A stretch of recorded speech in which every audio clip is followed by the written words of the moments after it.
Hallihallo und herzlich willkommen zu einem neuen Video auf Tag aus, Tag ein. Ich bin die Kerstin und auf meinem Kanal dreht sich um alles, was mich so Tag aus, Tag ein umgibt und beschäftigt. Da mir das Reden vor der Kamera immer noch ziemlich schwer fällt, habe ich gedacht, ich verbinde mal das Angenehme mit dem Nützlichen und mache das Intro, während ich hier meine Wäsche lege, weil die muss sowieso gelegt werden. Und ja, da erzähle ich euch mal ein bisschen darüber, worum es im heutigen Video gehen soll. Wo ich früher wahllos geshoppt habe, überlege ich mir heute wirklich ganz genau, wofür ich mein Geld ausgebe. Und im heutigen Video soll es einfach mal darum gehen, was ich nicht mehr kaufe oder wofür ich kein Geld mehr ausgebe. Und ich würde sagen, ich lege jetzt noch schnell meine Wäsche zu Ende, hänge die andere Wäsche auf und dann legen wir los. Und ich wünsche euch ganz viel Spaß mit dem Video.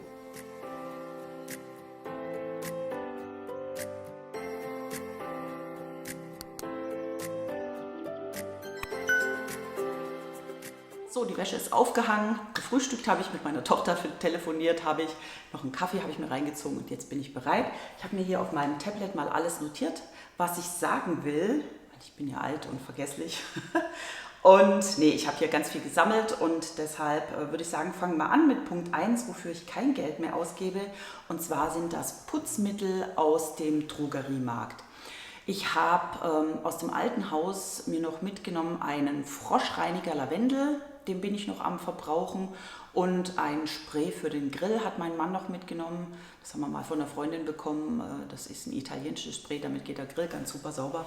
Alles andere habe ich nicht mehr, weil ich meine Wohnung nur noch mit natürlichen Sachen putze. Das heißt, ich nehme zum Putzen Essig, ich nehme Isopropanol, also Bioalkohol, ich nehme Zitronensäure, ich nehme Natron, ich nehme Waschsoda und Olivenölseife zum Waschen und natürliche ätherische Öle.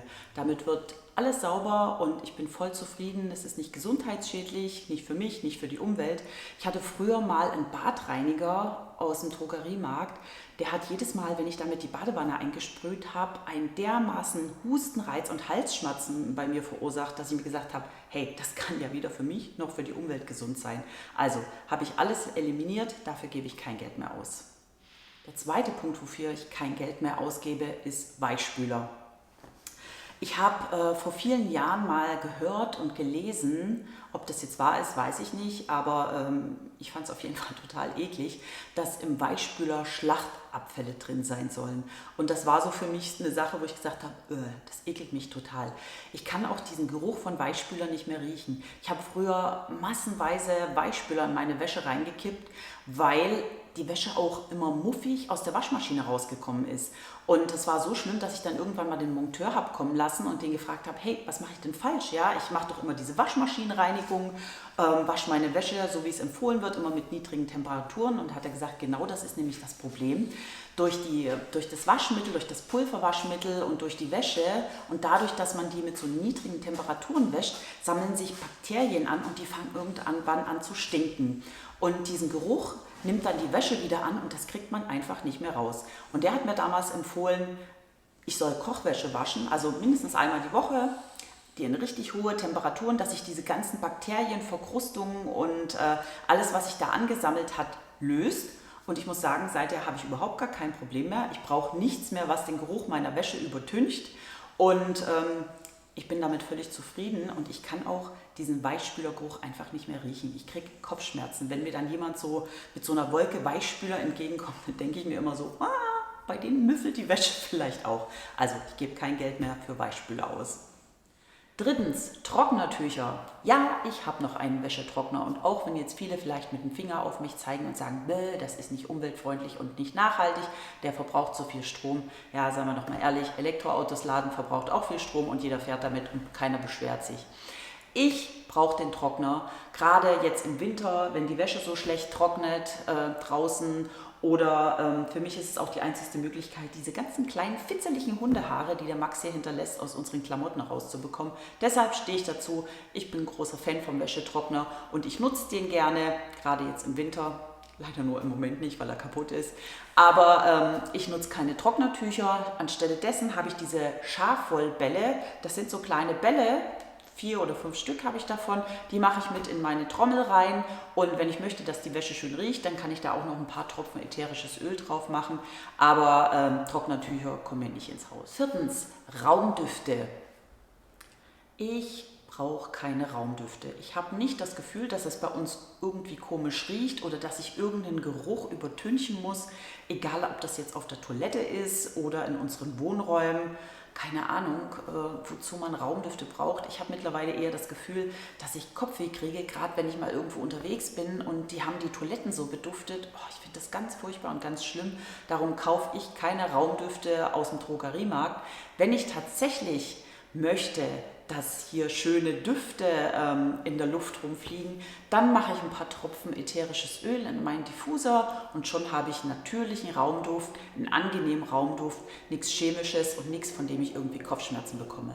Die fünfte Sache, für die ich kein Geld mehr ausgebe, ist in Folie eingepacktes Toilettenpapier.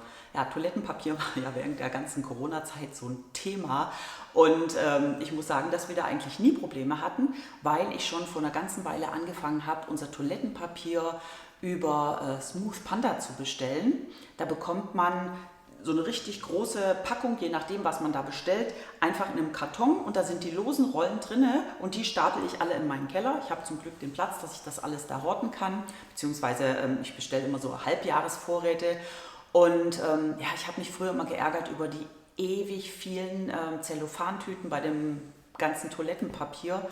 Das umgehe ich, indem ich einfach diese Großpackungen kaufe, das lager und da brauche ich kein Toilettenpapier mehr kaufen, was in Folie eingepackt ist. Sechstens, feuchtes Toilettenpapier. Ich muss ehrlich sagen, da spreche ich nur für mich, denn mein Mann ist ein großer Freund von feuchtem Toilettenpapier. Der hat immer seine Packung, auch wenn er tagsüber im LKW unterwegs ist, mit dabei.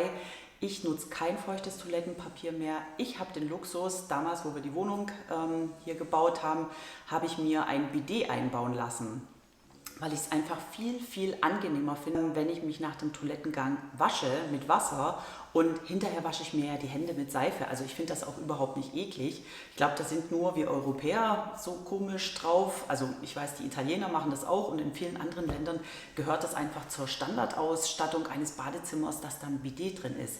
Damals im alten Haus, als wir noch kein Bidet hatten, hatte ich eine Po-Dusche. Also die gibt es direkt zu kaufen. Die habe ich jetzt mittlerweile an meine Tochter vererbt. Die ist total happy drüber. Gerade jetzt in der Schwangerschaft bzw. nach der Entbindung war sie froh um diese Po-Dusche. Aber ich finde es 10-mal angenehmer und auch ehrlich gesagt umweltfreundlicher, mich nach dem Toilettengang zu waschen. Für feuchtes Toilettenpapier gebe ich kein Geld mehr aus. 7. Deo-Spray. Ich kaufe kein Deo-Spray mehr. Zum einen, weil ich damals aufgerüttelt wurde durch die ganze Sache mit dem Aluminium in dem Deo-Spray und dann habe ich immer das Gefühl, ja, ich schwitze trotzdem. Und ich bin dann irgendwann auf so ein festes Deo umgestiegen, in so einer Papierverpackung, finde das wesentlich angenehmer. Ich wechsle auch ab und zu mal mit Deo-Creme oder mit Natron und ich finde das alles angenehmer als dieser Duft von dem Deo. Mein Mann nutzt nach wie vor Deo. Wie gesagt, man muss das immer differenzieren, was mein Mann macht und was ich mache. Ich habe da zu vielen Sachen eine andere Einstellung. Er macht seins, aber es ist auch in Ordnung für mich. Ich kann damit leben. Ich will ja niemanden missionieren, sondern ich will das mit meinem Gewissen vereinbaren. Und wie gesagt, deshalb gebe ich auch kein Geld mehr für Deo aus. 8. Parfüm. Wenn ich mir überlege, was ich früher für Parfüme hatte. Mein ganzer Bartspiegel war augenvoll. Ich hatte sämtliche Variationen, Ausgaben von Parfüms und war ein richtiger Parfüm-Junkie. Ich kriege mittlerweile Kopfschmerzen von Parfüm. Ich habe all meine Parfüme verschenkt oder weggegeben, aufgebraucht.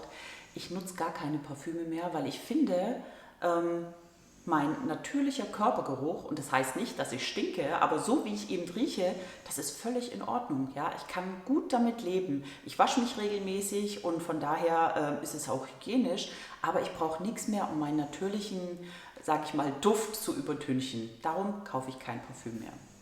9. Einwegrasierer und Rasierschaum.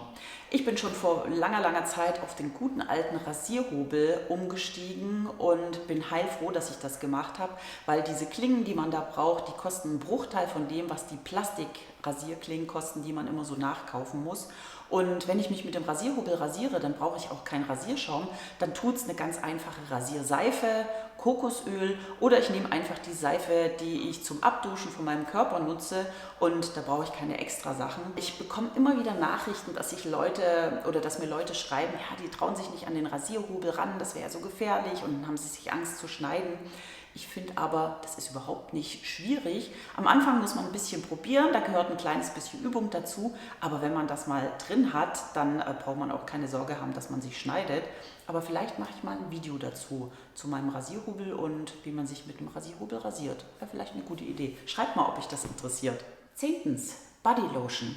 Früher habe ich eine ganz bestimmte Marke immer wieder gekauft und fand die total toll und den Duft fand ich total toll. Mittlerweile nehme ich gar nichts mehr. Ich nehme zum Duschen eine Seife, damit wasche ich mich und danach habe ich nicht das Gefühl, dass ich mich eincremen muss. Also ich lasse quasi der Haut ihren natürlichen Lauf. Wenn ich mal trockene Stellen habe, das ist gerade im Winter so hier an den Ellenbogen oder an den Knien, dann nehme ich Shea Butter oder ich habe mir auch eine Bodylotion selber gemacht aus Kokosöl, aus, was war noch dabei, Shea Butter, Kakaobutter und ätherischem Öl. Das ist was ganz Feines, nur natürliche Zutaten, man könnte die quasi essen. Und das schmiere ich mir dann auf die trockenen Stellen, wenn ich denn mal welche habe. Aber ansonsten kaufe ich keine Bodylotion mehr. 11. Conditioner. Ich habe meine Haare viele Jahre lang jetzt mit Haarseife gewaschen, habe aber in der letzten Zeit gemerkt, dass die Kopfhaut ziemlich trocken ist. Deshalb bin ich jetzt wieder auf ein Shampoo umgestiegen, ein ganz natürliches, aus einer Glasflasche. Damit bin ich mega zufrieden. Aber was ich nicht mehr nehme und auch nicht mehr brauche, ist ein Conditioner. Das, was ich nehme, ist Apfelessig. Und zwar habe ich das eine Zeit lang, wo ich meine Haare noch mit der Haarseife gewaschen habe, als saure Rinse gemacht, also quasi als Haarspülung mit Wasser verdünnt. Mittlerweile mache ich das so, dass ich reines Apfelessig mir auf die Haare sprühe nach der Haarwäsche und das einwirken lasse. Und das ist der beste Conditioner, den es gibt für mich. Wofür ich schon lange kein Geld mehr ausgebe, sind Abschminktücher. Zum einen finde ich es nicht besonders umweltfreundlich. Zum anderen habe ich die Erfahrung gemacht, dass ich mit einem Waschlappen oder mit einem wiederverwendbaren Pad viel umweltfreundlicher unterwegs bin. Und zum Abschminken nehme ich ganz einfach Kokosöl. Damit wird die Haut super sauber. Ich kriege das Make-up weg, ich kriege die Wimperntusche weg und den Waschlappen, den werfe ich dann in die Wäsche und wasche ihn. Deshalb brauche ich auch keine Abschminktücher mehr kaufen. 14. Mundwasser. Ja, Mundwasser nehme ich schon viele Jahre nicht mehr. Ich habe einen Zungenschaber, mit dem mache ich meine Zunge immer vor dem Zähneputzen sauber. Und ansonsten, wenn ich das Gefühl habe, ich habe ein bisschen Mundgeruch, dann nehme ich ein ätherisches Öl. Das mache ich mir an den Gaumen, Peppermint oder Pfefferminze. Und schon habe ich da auch keinen Mundgeruch mehr. Oder ich gurgel mit Wasserstoffperoxid, aber Mundwasser an sich, nee, kaufe ich nicht mehr. So, ich glaube, jetzt sind wir fertig mit allem, was die Körperpflege und Hygiene angeht. Jetzt machen wir weiter mit anderen Sachen. Und zwar Nummer, muss ich mal gucken, 15 ist es ja schon, wofür ich kein Geld mehr ausgebe. Das ist saisonale Deko. Früher habe ich immer geguckt, bei Nanunana gab es gerade die neueste Osterdeko, die neueste Herbstdeko, die neueste Frühlingsdeko, was man im Sommer alles haben sollte. Und da war ich immer ganz vorne mit dabei und habe mich immer richtig gut eingedeckt. Davon bin ich komplett weg. Was ich noch habe, ist eine sehr minimalistische Weihnachtsdeko und ansonsten, ja, variiere ich lieber mit natürlichen Sachen. Ich kaufe mir zum Beispiel im Herbst Kürbisse, die hole ich mir hier vom Feld oder sammle Blätter oder pflück mir irgendwo Efeu, schneide mir den ab und stelle den in eine Vase oder im Frühling ein paar Tulpen. Aber ansonsten dekoriere ich eigentlich bis auf Weihnachten und im Herbst ein bisschen gar nicht mehr so. Ich finde, so wie das ist in Ordnung. Es muss nicht immer so viel Deko sein und deshalb gebe ich auch kein Geld mehr für saisonale Deko aus. 16. Zeitungen oder Zeitschriften. Ich abonniere keine Zeitungen, ich kaufe auch keine Zeitschriften mehr. Das Einzige, wo ich noch eine Zeitung lese, ist eigentlich, wenn ich beim Arzt sitze. Das kommt ziemlich selten vor. Aber auch das ist ein Punkt, wo ich nur für mich spreche. Mein Mann ist nach wie vor ein großer Freund von Zeitschriften. Der kauft sich immer seine Camper-Zeitung und hat auch immer noch eine Fernsehzeitung abonniert. Da diskutieren wir ja jedes Mal eifrig drüber. Ich weiß nicht warum. Die wird einmal in der Woche gelesen und dann liegt sie hier rum und wird weggeschmissen. Ich finde das völlig unnötig.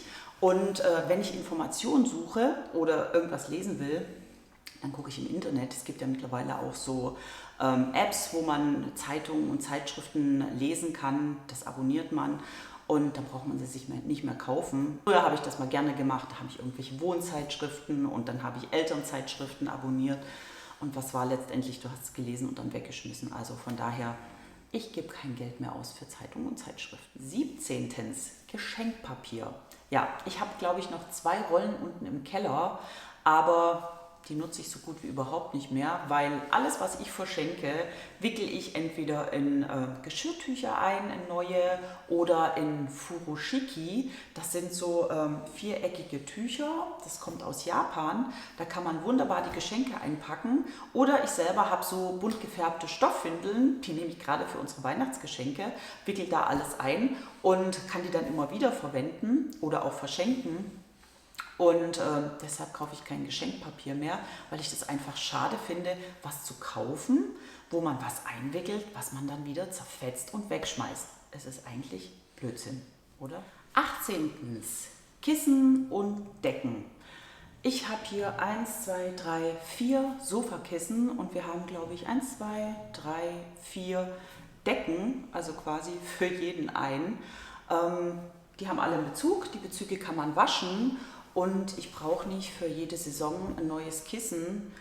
Die wir haben, die reichen uns völlig zu. Wenn uns mal kalt ist, dann hat jeder eine Decke. Oder wenn wir im Sommer draußen übernachten oder die Jungs mal eine Bude bauen, dann haben wir auch genügend Decken da. Von daher brauche ich da auch nichts mehr kaufen. Also gebe ich kein Geld mehr aus für neue Kissen und Decken.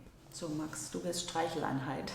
Gucken wir mal weiter. Ja, kommen wir jetzt zu den Küchensachen. Wofür ich kein Geld mehr ausgebe, das ist 19. schon? Ja, genau, 19. Plastikküchenhelfer und Küchenutensilien aus Plastik. Wenn ich mir überlege, meine Schränke waren früher voll mit Tupperware. Es gab nichts, was ich nicht hatte. Es gab nichts, was ich nicht ausprobiert hatte. Ich hatte alles voll. Ich war ein größter Fan von Tupperware. Davon bin ich abgekommen. Ich habe ganz viel in den letzten Jahren verkauft, verschenkt, gespendet und nutze jetzt überwiegend Schüsseln aus Glas oder Aufbewahrungsbehälter aus Glas, Brotdosen etc. aus Edelstahl und Küchenhelfer auch aus Edelstahl. Ich habe nämlich mit der Zeit gemerkt, dass das ganze Plastikzeug gar nicht so gesundheitsunbedenklich ist. Gerade die alten Sachen, die ich hatte, die haben sich zum Teil schon aufgelöst und haben abgebröselt, gerade bei den Pfannenwendern oder so.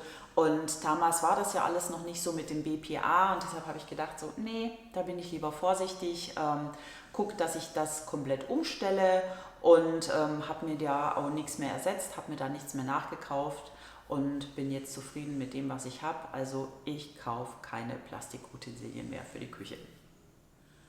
20. Küchenkrimskrams und Haushaltsgadgets oder Haushaltshelfer, die man wirklich nur für eine Sache nutzen kann.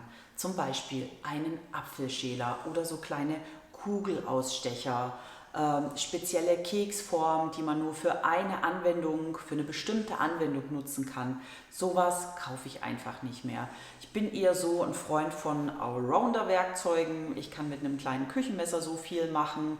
Oder was ich glaube ich auch noch habe, ist so ein Zistenreißer.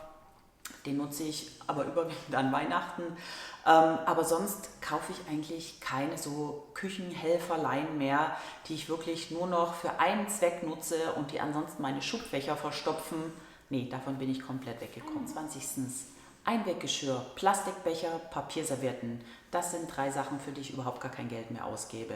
Wenn wir mal eine Party feiern, dann haben wir genügend Geschirr, dass jeder einen Teller hat. Man kann auch variieren und kann dem einen mal einen tiefen Teller geben, dem anderen einen flachen Teller. Außerdem haben wir noch Brettchen und kleine Teller, wir haben Schüsseln. Also wir sind an Geschirr komplett ausgestattet. Da brauche ich kein Einweggeschirr kaufen, was ich dann hinterher wegschmeiße.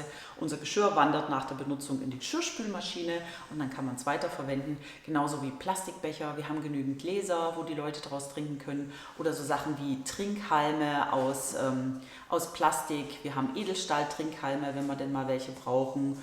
Oder Papierservietten kaufe ich auch schon lange keine mehr. Ich habe genügend Stoffservietten, die kann ich nach der Benutzung waschen. Und auch selbst, wenn wir mal Gäste haben oder eine Party, Max schnarcht schon wieder, können wir die Stoffservietten verwenden. Für alle Notfälle haben wir noch immer unsere Bambus Haushaltstücher, wobei wir mit denen auch sehr sparsam umgehen, weil die sehr teuer sind. Aber sonst kaufe ich solche Einwegsachen eigentlich gar nicht mehr. 22. Tassen. Wenn ich mir überlege, was ich früher für Tassen gesammelt habe. Ich hatte totales Faible für diesen Shabby Chic oder für diese Vinted-Tassen, Ibi Lausen und wie sie alle hießen, und habe da den ganzen Schrank voll gehabt. Mein Mann hat dann immer noch von seinen Geschäftspartnern und von Kunden Tassen zu Weihnachten oder zum Geburtstag gekriegt, und aus dem Urlaub hat man sich Tassen mitgebracht, und irgendwann war der ganze Schrank voll mit Tassen. Und was hat man am Ende genutzt? Immer nur seine Lieblingstasse, oder wenn mal Gäste kamen, von unserem Geschirr die Tassen, und diese ganzen Kaffeepötte und sowas alles hat einfach niemand genutzt. Die haben den Schrank voll gestopft. Von daher habe ich auch im Zuge unseres Umzugs ganz viele Tassen aussortiert. Wir haben jetzt noch eine kleine, überschaubare Auswahl, dass jeder was zu trinken hat, auch wenn Gäste kommen, die bekommen alle ihre eigene Tasse, und insofern brauchen wir keine neuen Tassen nachkaufen. Und wenn wirklich mal eine ganz besonders schöne, ja, es meinem Mann angetan hat, dann darf er die natürlich behalten, aber dafür zieht er eine andere Tasse wieder aus. Aber ich persönlich gebe kein Geld mehr aus für Tassen. 23. Briefmarken. Ja, wir verschicken nach wie vor Briefe, aber ich kaufe keine Briefmarken mehr, die man anlecken und auf den Brief kleben muss oder abziehen und auf den Brief kleben muss. Nein, ich mache das Ganze mit einer App. Von der Deutschen Post gibt es eine ganz tolle App.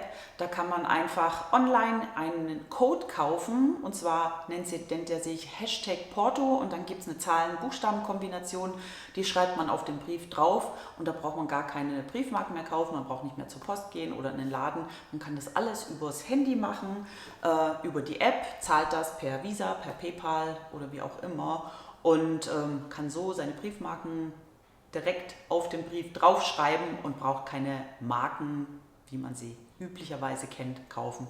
Und von daher gebe ich auch kein Geld mehr für die normalen Briefmarken aus. Jetzt sind wir schon bei 24. Wofür ich kein Geld mehr ausgebe, sind Taschen.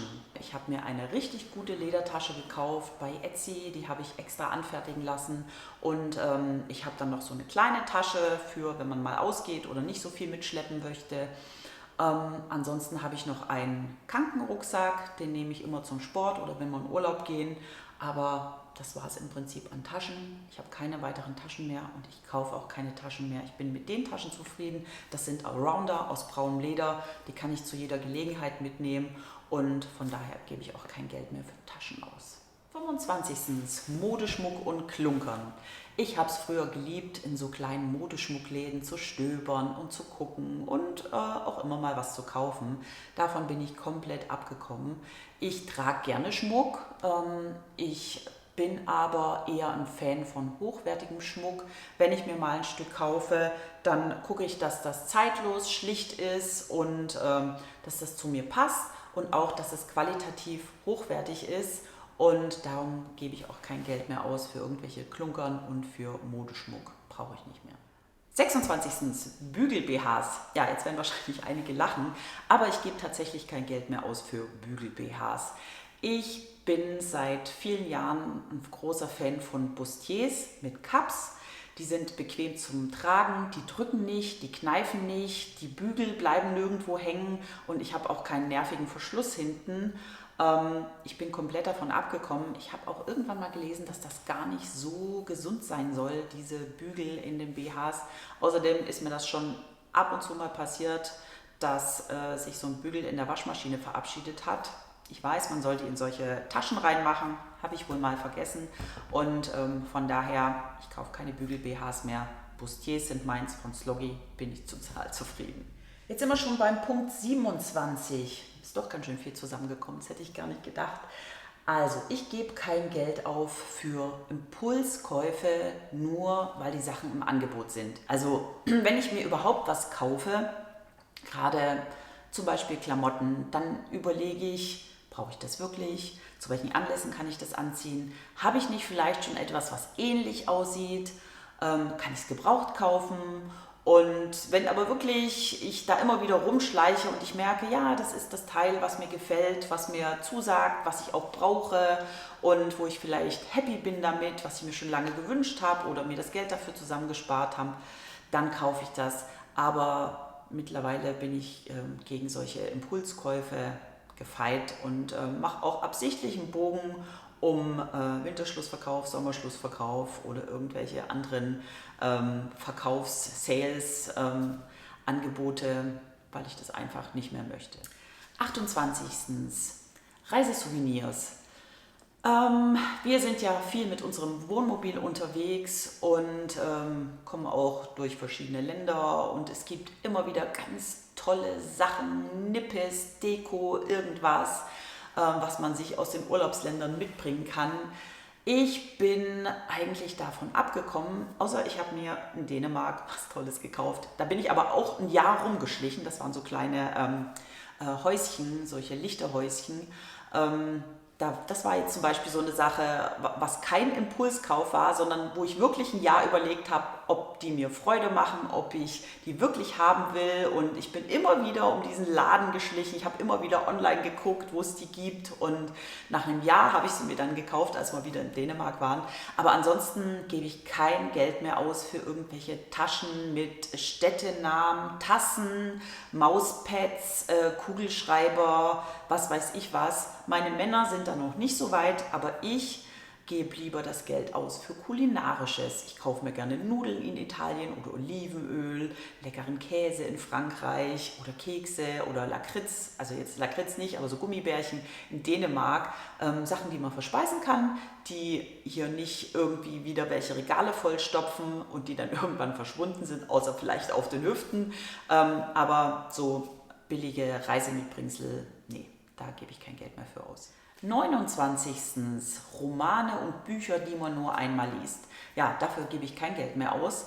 Ich kaufe mir hauptsächlich Sachbücher oder Nachschlagewerke, weil ich da was in der Hand haben möchte, weil ich da zum Teil mir auch Notizen reinmache.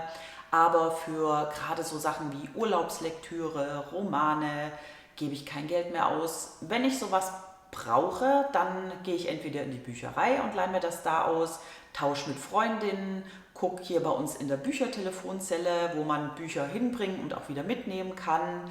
Oder ich lade mir die Bücher auf mein Kindle, auf meinen E-Book-Reader runter und habe dann mehr Bücher, als ich jetzt im Gepäck schleppen muss, alles auf dem Kindle drauf. Und darum gebe ich für normale Bücher eigentlich kein Geld mehr aus. Und wenn ich mal ein Buch kaufe, gerade von den Sachbüchern, dann kaufe ich es auch meistens gebraucht.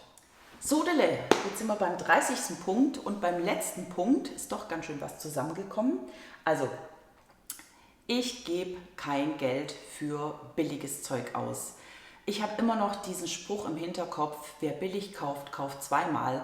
Und das hat sich in meinem Leben so oft bewahrheitet, dass ich mir das angenommen habe und dass ich gesagt habe, ich spare lieber länger und kaufe mir dann was qualitativ Hochwertiges, was ich wirklich brauche und wo ich lange dran Freude habe, als irgendwelchen billigen Kruscht. Das geht schon los bei Elektrogeräten, bei Möbeln, was weiß ich. Ich habe gemerkt, dass sich das so oft bewahrheitet hat, dass ich mich hinterher geärgert habe, dass ich wohl ein Schnäppchen gemacht habe, aber im Nachhinein dann doch reingefallen bin, weil das Teil oder die Sache nicht so lange gehalten hat, wie ich es mir gerne gewünscht habe. Von daher ist es mein Motto und auch das Motto meines Mannes, dass wir lieber Geld in Qualität investieren als in billigen Kruscht. So, das war's mit meinem Video. Ich hoffe, ich konnte euch ein ganz klein bisschen inspirieren und vielleicht ist ja die eine oder andere Sache dabei, wo es euch genauso geht, für die ihr auch kein Geld mehr ausgebt.